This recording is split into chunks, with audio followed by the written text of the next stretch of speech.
Les titres, des trompes d'eau, des orages localisés. Les intempéries étaient attendues, mais leur virulence a surpris. En quelques minutes, des quartiers entiers de Montpellier ont été inondés. Les communes alentours ont également été touchées et on dénombre plusieurs victimes. Tiffaine de Tricorneau avec notre bureau sur place. Emportée par les eaux, la voiture a terminé sa course encastrée dans ce pont. À bord, un couple d'octogénaires n'a pas pu être sauvé. Apparemment, ces personnes se sont fait prendre en amont dans le courant et donc avec la voiture. Voilà. Donc à partir de là, malheureusement, des témoins les ont vus mais n'ont pas pu les rattraper pour éviter le pire. Le gros de l'orage a duré moins d'1 heure. L'eau est montée très vite dans les rues de Montpellier, transformant les routes en torrents.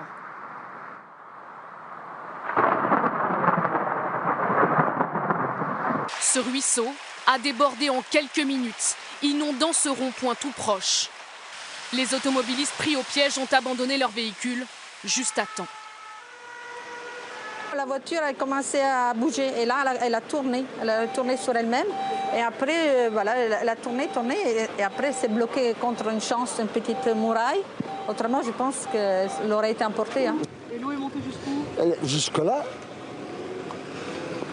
Comment vous êtes sortis? Je suis sorti avec le petit, il y a 2 personnes qui sont venues m'aider. L'orage avait été annoncé par Météo France, le département placé en vigilance orange inondation. En 3 heures, il est tombé près de 130 mm d'eau. Votre travail, sortez de là! Sortez de là! Plus à l'est, l'autoroute A75 à hauteur de Lodève a été coupée, en partie inondée, occasionnant des kilomètres de bouchons. Ce soir, entre Nîmes et Montpellier, les trains ne circulent plus. Un TGV est arrêté sur les voies, bloqué par une coulée de boue. Alors, où en est-on ce soir? Christophe Pétraud est à Montpellier pour nous. Oui, écoutez, ici c'est l'accalmie, il ne pleut plus depuis la fin d'après-midi. Les pompiers procèdent au dernier pompage, mais globalement on circule correctement dans Montpellier et les alentours.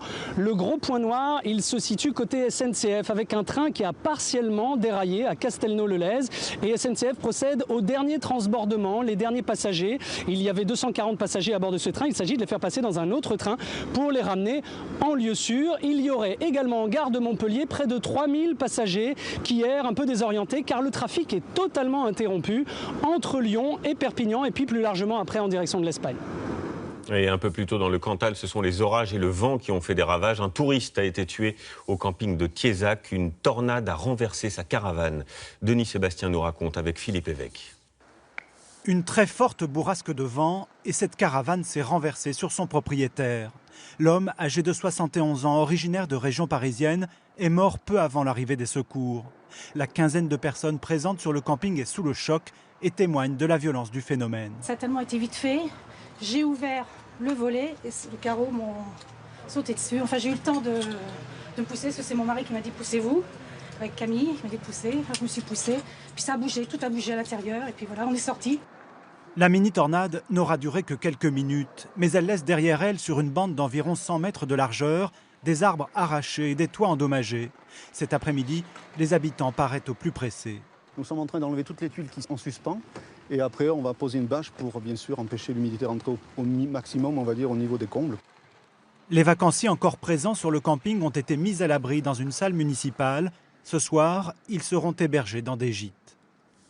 Oui, ce soir, précisément, je le disais, 13 départements ont été placés en alerte aux orages dans l'ouest et dans une partie de la moitié sud. Bonsoir Anaïs Baïdemir. À quoi faut-il s'attendre précisément dans les heures qui viennent? Eh bien, Julien, il faut s'attendre à un temps très perturbé et des cumuls encore importants dans le sud-est. Cette perturbation qui a traversé le pays aujourd'hui a donné plus de 200 mm de précipitations sur les Cévennes. On a même battu un record d'intensité à Montpellier avec 108 mm en seulement 1 heure. Donc, jusqu'à demain matin, la perturbation va stagner. Elle va encore donner de 50 à 60 mm de pluie de l'Hérault jusqu'aux Alpes, localement jusqu'à 100 mm de la Drôme au Vaucluse. Dans la journée, elle va légèrement se décaler, mais elle va nous donner encore une fois de 30 à 50 mm supplémentaires, localement jusqu'à 100 mm. Et autre phénomène important, Julien, et inhabituel pour la saison, c'est le vent qui va se renforcer sur la moitié nord avec des rafales jusqu'à 110 km/h près des côtes, 90 km/h à l'intérieur des terres. Donc nous restons vigilants, que ce soit sur la moitié nord ou encore dans le sud-est, jusqu'à demain soir. Voilà, prudence. Merci Anaïs et on vous retrouve bien sûr à la fin du journal pour un point météo complet. Autre grand titre de l'actualité ce soir.